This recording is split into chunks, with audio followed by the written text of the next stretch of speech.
মাকসুদ, আজকের আবহাওয়া পরিস্থিতি কেমন দেখছেন জানাবেন। জি ধন্যবাদ লাইবা জান্নাত। আপনি বলছিলেন যে আসলে গত 10 বছর ধরে কিন্তু খুলনায় ধারাবাহিকভাবে কিন্তু তাপমাত্রা বাড়ছে। আজকেও একটা উত্তপ্ত দিন শুরু হয়েছে।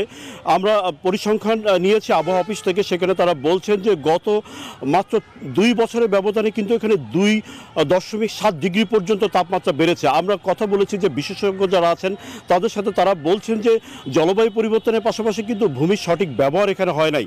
এখানে আসলে অবকাঠামো নির্মাণ হয়েছে অপরিকল্পিতভাবে, খাল বিল ভরাট করা হয়েছে। এই সমস্ত কারণে কিন্তু আসলে তাপমাত্রা ক্রমান্বয়ে বাড়ছে।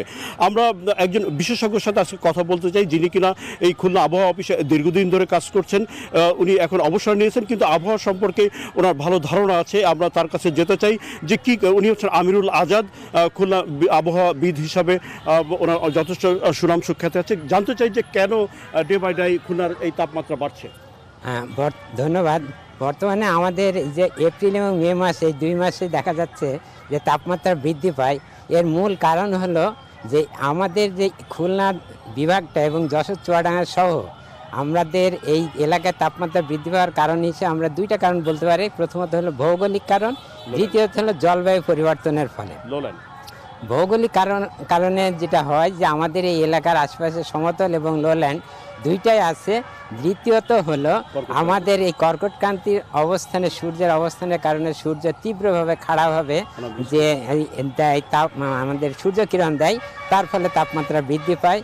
আর জলবায়ু পরিবর্তনের ক্ষেত্রে যদি আমরা বলি, অনাবৃষ্টি তাপপ্রবাহ, এই দুইটাই দেখা যাচ্ছে যে আমাদের এই সময় উনি বলছিলেন যে আসলে অনাবৃষ্টি সহ অবকাঠামো নির্মাণের কারণে তাপমাত্রা আসলে নিঃসরণ হতে পারে না। এই সমস্ত কারণে কিন্তু তাপমাত্রা বাড়ছে। আমরা এখন এই একই বিষয় নিয়ে কথা বলতে চাই। আমরা চলে যাচ্ছি ফরিদপুরে, সেখানে আমাদের সহকর্মী রয়েছে সোহাগ, তার কাছে যেতে চাই। ধন্যবাদ মাকসুদ।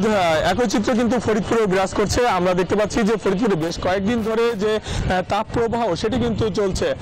গত 2 দিন ধরে কিন্তু আমরা মৃদু তাপ প্রবাহের কারণে আমরা দেখেছি যে নিম্ন আয়ের যারা খেটে খাওয়া মানুষ রয়েছে, পথচারী রয়েছে, তারা কিন্তু বেশ বিপাকে পড়তে হয়েছে। কেননা বাতাসে আর্দ্রতা বেশি থাকার কারণে মানুষের যে দুর্বিষহ জীবনযাপন হচ্ছে এই গরমে, সেটা কিন্তু হাঁসফাঁস অবস্থা হয়ে উঠেছে।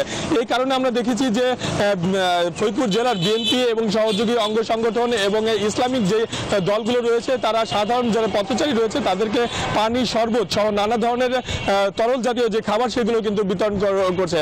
আমরা কথা বলেছিলাম আবহাওয়া অধিদপ্তরের সঙ্গে, তারা আমাদেরকে যেমনটি জানিয়েছেন যে এই যে বাতাসের আর্দ্রতা বেশি, এটি কিন্তু আরো কয়েকদিন থাকবে এবং বেলা বাড়ার সাথে সাথে যে তাপমাত্রা যে বৃদ্ধি পাচ্ছে সেটি কিন্তু আরো কয়েকদিন এরকম থাকবে বলে আমাদেরকে জানানো হয়েছে। তো এই ছিল আমার কাছে আবহাওয়ার সর্বশেষ সংবাদ। ফিরে যাবো স্টুডিওতে আপনার কাছে। লাইবা বান্ডেল থাকলে প্রতি সেনমানিতে টাকা বাঁচবে। বিকাশ সেনমানি বান্ডেল কিনে জিতুন প্রতি লেনদেনে।